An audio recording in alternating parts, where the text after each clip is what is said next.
My best friend wrote this. She asked me to share it and read it out. She's smart, funny, completely fed up with the way female characters are being written.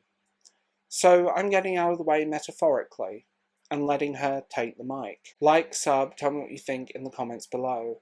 Remember, membership and Patreon options are available. I think the fact that she touched upon something here that so many want to say but are scared to is important to hear. So Kitty, here are your words. You've probably seen her. You've probably been her in a video game, watched her in a movie or a television show. The strong female protagonist that modern media keeps handing us like she's a gift, a celebration of womanhood, except she's not. She comes in two modes. The blank slate.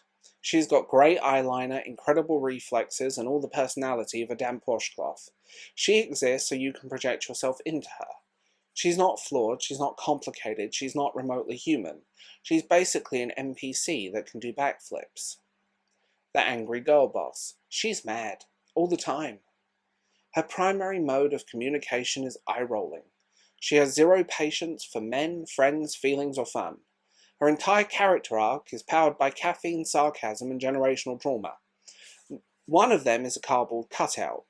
The other is a rage-fueled PowerPoint presentation on modern feminism, and neither is a person. Here's the twist. We say we want more realistic female characters, more depth, more nuance, but what do we really go crazy for? The emotionally stunted villain with great cheekbones and a tragic backstory.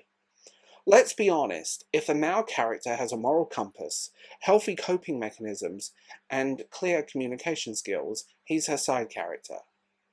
The main love interest is usually a walking red flag, dripping in trauma, and somehow that's what sells. We're told strong women don't need a man. And yet, our favourite female protagonists fall head over heels for the toxic man who just needs to be loved hard enough to fix him. Let me slap some psychology on this. What we're watching, reading, and consuming over and over again is anxious attachment playing out in high definition.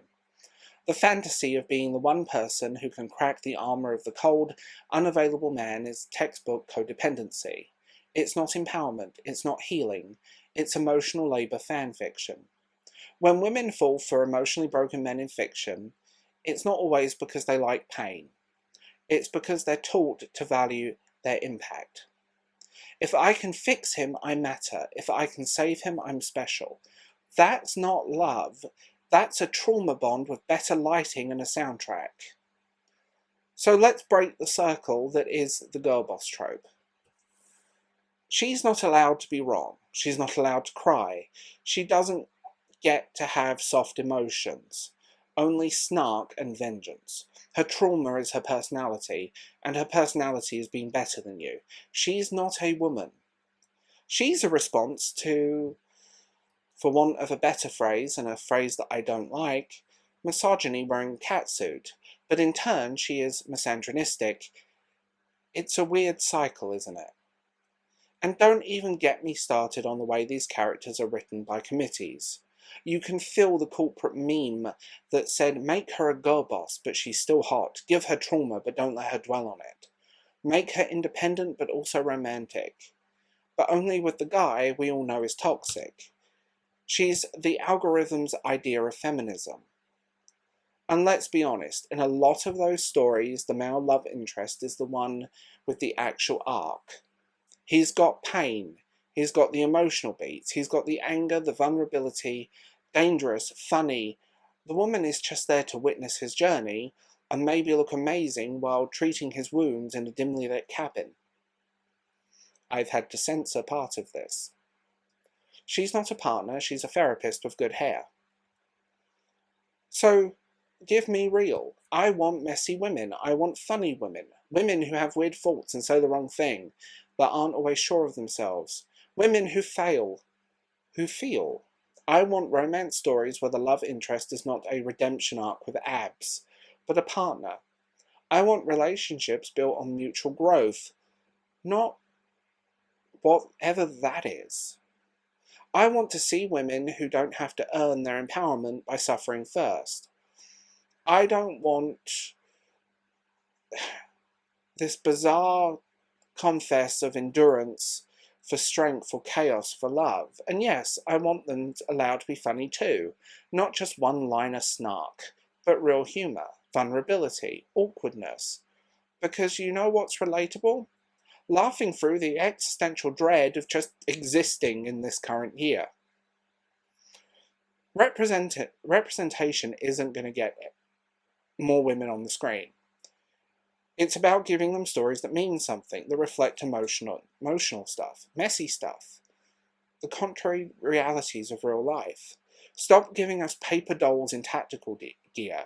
Stop giving us saviour complexes in a massacre. Stop calling trauma romance. We don't have to fix broken men, carry entire franchises, or stand in for a checklist of strong female traits. Can we be people? Can we honestly be people? It's frustrating because I look at the women of classic fiction, of classic movies, these strong, unbreakable human characters, and what we're left is Rings of Power version of Galadriel or Bella from Twilight. Inhuman, romanticized, trauma-ridden, broken. That is not representation of women. That is representation of broken people writing broken women to project themselves on screen. Maybe, in the coming years, we need to stop this. There are certain books, certain movies, certain tropes that just make my head swirl. Again, we're not paper dolls in tactical gear. We don't need to be treated with kids' gloves. But what we do need is reality.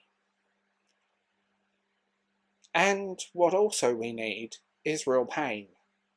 Why is it our job to do this? Can we just have human characters? Can we just have people that reflect reality? Rather than mentally ill writers in a room who hate the world and hate everything about it and blame the patriarchy for all their problems. Why do we have to listen to these vile cretins speak? Let's get some real women in these places. Women who have lived. Women that have had experiences. I know my words are harsh and I'm so grateful to Will here for reading them out. But I've wanted to say this for a long time. Stop amplifying these ghouls and start looking for reality. Is it that difficult? Or are we already broken anyway because this is what we believe we have to do? And just a side note, the best relationships in my life are ones based on balance. I've never needed to fix someone, and they've never needed to fix me.